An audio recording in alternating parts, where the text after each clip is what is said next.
Nagsalita siya sa unang pagkakataon. Si Riza Kokoglu, ang pangunahing karakter ng serye sa TV na Olive Tree, ay nagsalita sa unang pagkakataon tungkol sa tensyon sa pagitan ng kanyang mga co-star na sina Tagbo Buyek Usten at Seda Baca, na sumiklab sa mga nakaraang linggo.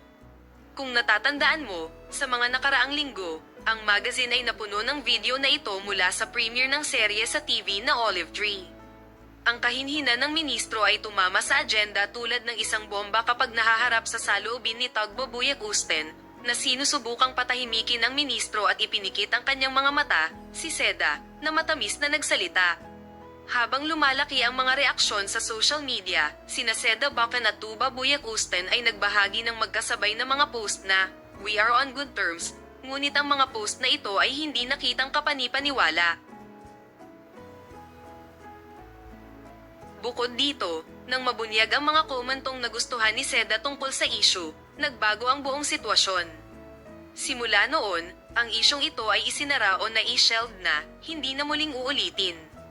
Ngunit kamakailan, si Riza Kokoglu, ang kanilang co-star sa TV series na Olive Tree, ay nakita ng 2-page reporters at syempre tinanong siya tungkol sa issue sa pagitan ng Seda Bacan at Tagbo Buyek Usten.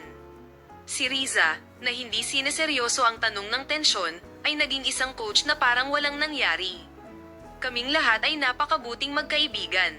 Isinara niya ang paksa sa pagsasabing, "Pwede bang mangyari ang ganoong bagay?